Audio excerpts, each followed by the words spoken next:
I'm going to help you to build bigger arms, guaranteed.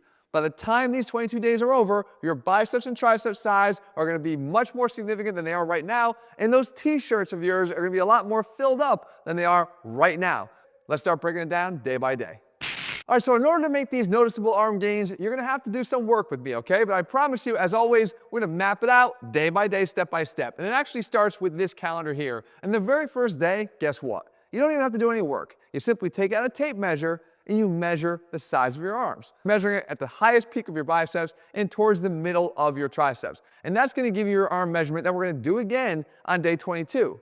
It's what happens on all those days in between where the magic actually happens. And that's where we're going to fit 3 workouts in per week for your biceps or related muscles like the brachialis that I'll get to in a second, and 3 for the triceps. So you can see that we're going to alternate them: biceps, triceps, biceps, triceps, and biceps, triceps. You then get a day off, and of course we come back and we repeat that schedule for week 2. And then to wrap it up, we get one more day off, and we repeat that schedule one more time until that final day of measurement. So the first question you might be asking yourself is, well, how does this fit with everything else I do? Well, that's the point, guys. I'm actually making it so it will fit whatever you're doing right now. Let's say you're not doing anything at all, but your main goal is to increase the size of your arms. You're just going to follow this plan exactly as it's laid out day by day with nothing else to change. If you are doing some other workout at the moment, whether it be total body, push-pull legs, or even a bro split, you're going to want to remove whatever components are dedicated right now to biceps and triceps specifically. Now, that doesn't mean to take out exercises that use your biceps like pull-ups or underhand rows, or that use your triceps like bench press or an overhead press. The fact is, you're going to continue to do your workout as planned. You're going to do this portion of it at the very end of whatever training you're doing. There's not a lot to do each day, but there is something you're going to have to do each and every day. So again, after measuring day is complete, we come back with day 2, which is dedicated to biceps. And actually related to what happens on day 3, we're trying to create a good mind-muscle connection with these first 2 workouts. Meaning, if I can get you to actually feel what a good complete contraction is supposed to feel like, you're going to be able to start to build upon that in the other workouts of the week. So we start with biceps on day 2, and the exercise of choice, because there's only going to be one, is this one here. It's called the incline waiter curl. The waiter curl is going to limit the arc of the dumbbell. In other words, we're not swinging the dumbbell way out in front of our body, which can invite the shoulder to do some of the work. No, we're bringing the dumbbell straight up, keeping the top of the dumbbell flat and parallel to the surface of the ceiling. And you can see that the peak contraction on the biceps and the tension that we normally feel in the mid-range is being applied at the top of every single repetition here. Now, 7 days from now, you're going to come back and do the same exercise again. And the way we're going to intensify this and create a better contraction is to create some additional contractions by adding some pulses at the end.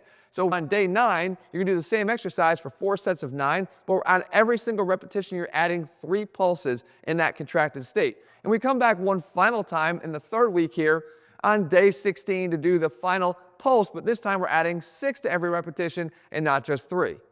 Now on day 3, when our focus is only on triceps and actually giving that biceps of yours a rest, we're going to come back with the bench dip. And once again, we can actually get a good complete contraction of the triceps on this exercise because our arms are back behind our body with the elbows in full extension. So we're hitting both the long head and of course the medial and lateral heads of the triceps all together to make sure we get that good complete contraction. And once again, we're performing 4 sets, each one of these to failure. Obviously, it's going to vary from person to person. You go until you cannot do any more reps in good form. A couple things to take note of here.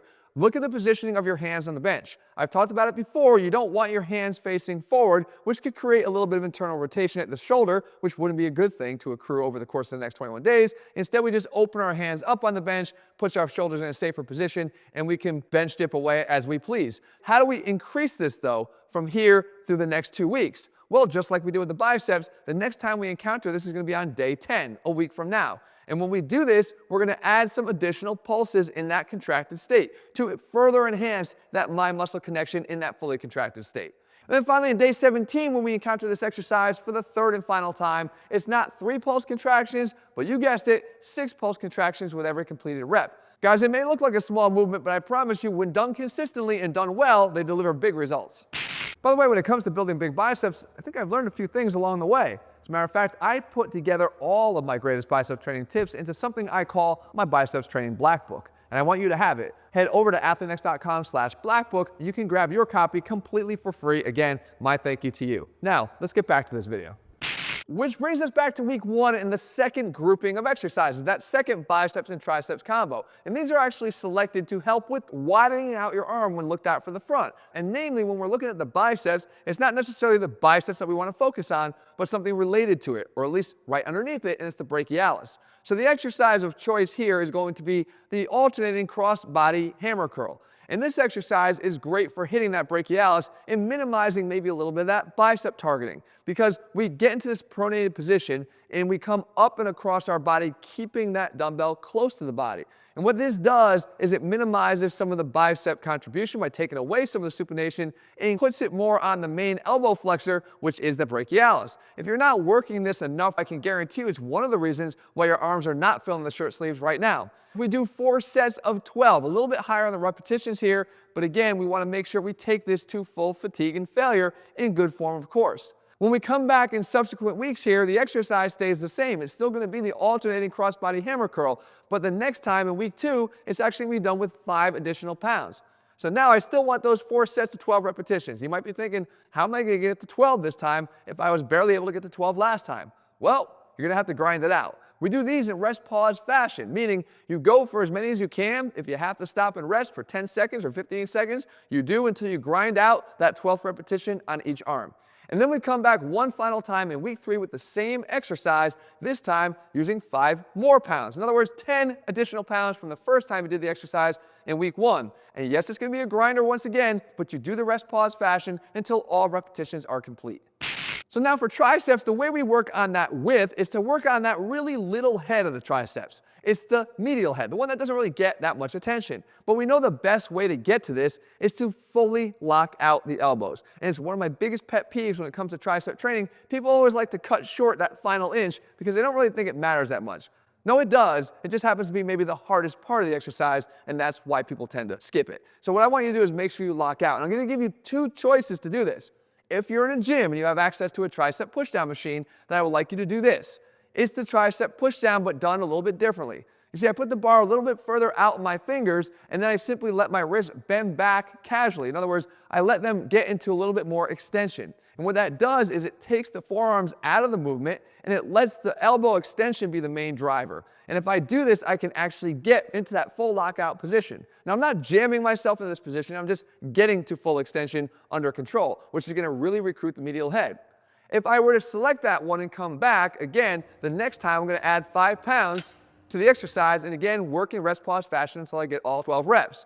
And once again, in week 3, if this was the exercise I chose, I'm going to have the same goal, this time 10 pounds from when I first started in week 1, and the same goal, rest pause until I get all 12 reps. Now you do have an option here. You don't have to do the pushdown. If you're training at home and you have just some dumbbells here, I'm going to give you this instead. And this is the thumbs up dumbbell bench press. Not only are you keeping the elbows nice and tight to target the triceps, but as you push the dumbbells up, you're following them with your thumbs. By pushing your thumbs forward and towards the ceiling more, you're encouraging full elbow extension. And by doing that, again, you're getting that full lockout and stability of the elbow that's going to do a great job of recruiting the medial head. Once again, if this is the exercise you choose, the next time around in week 2, when you do this exercise, you're adding 5 pounds, and one more time in week 3, you're adding those 10 pounds each and every time using rest pause to ensure that you get all repetitions completed. And that brings us back to week 1 for that final pairing of biceps and triceps, one more time with a different focus. Here we want to focus on eccentric overload. We know that that is one of the main drivers of hypertrophy if done correctly. And one of the first things you want to make sure that you're going to do if you're going to do it correctly is provide some more recovery time, because this is the type of training that can leave your muscles sore. So we're doing it leading up to the 1 rest day that we get per week. So on bicep day, the exercise of choice is going to be the cheek curl. This is a great way to create eccentric overload. We allow ourselves a little bit of momentum, not too much. You don't see me going all the way back through vertical here. I just simply lean until I get to vertical, and then I lock that position in, and then I focus on what's really happening on the way down. Slow the weight on the way back down. Probably the most significant thing I've ever done for building my biceps was to do this from an early age. Well, you're going to start doing it now over the course of the next 22 days. So you drop that weight down very slow to a count of 3. You cheat it back up to the top. You drop it down to the count of 3. You perform this for a set of 8 to failure. And again, we're talking about eccentric failure where we really can't even control the weight anymore.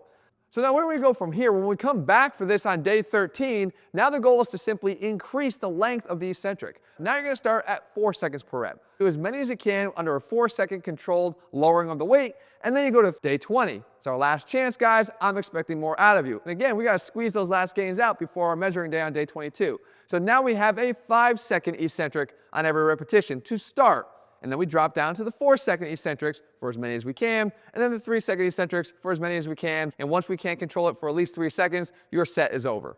And that brings us to the final day of week 1, which gets repeated across weeks 2 and 3, and the focus once again being triceps, and here again, eccentric overload. And we have something called the PJR pullover. So you get in this position similar to what you see in a dumbbell pullover, and you have the dumbbell starting at the top. And you lower it down slowly to get the eccentric overload on the triceps. Now this could be a very heavy weight, especially if it's in that 8 to 10 range. So to get it back up to the top, I'm permitting you to actually use some lats. Pull with your lats and pull the dumbbell back to the top. The concentric isn't as important here as what's happening on the eccentric lowering. So you get yourself to the top by using some other muscles, but then you shift the focus once again back to the triceps, particularly the triceps long head, as you lower the dumbbell down slowly. You start off with 3 seconds on each eccentric in week 1. You increase to 4 seconds as we get to week 2, and then we raise it one final time on day 21 to the 5-second eccentric, down to 4 seconds, down to 3 seconds, until you can't control it anymore. And if you look at what we actually did here, guys, instead of taking what maybe was your current weekly workload of, let's say, even 12 sets for biceps and triceps, we've divided it more frequently over the course of 3 different training sessions separated by 48 hours apiece, which research will show has an ability to increase muscle synthesis and stimulus, especially for those stubborn muscle groups.